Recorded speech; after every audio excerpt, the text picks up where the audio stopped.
Hi, it's Mark Coman from Paul's Photo, the lab at Paul's Photo and the Creative Photo Academy.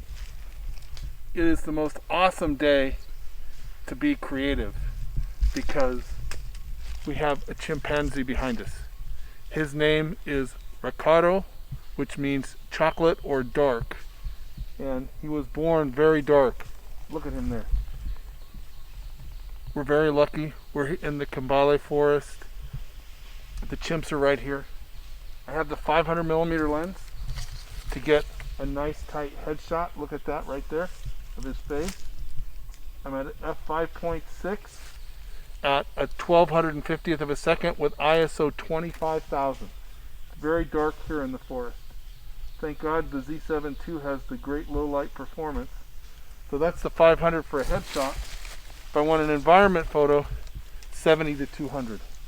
And there he is. He doesn't like me talking, so we're going to stop the video. Thanks, guys. We'll be creative. I'll post this as soon as I can. Come on with us to Uganda and see the chimps.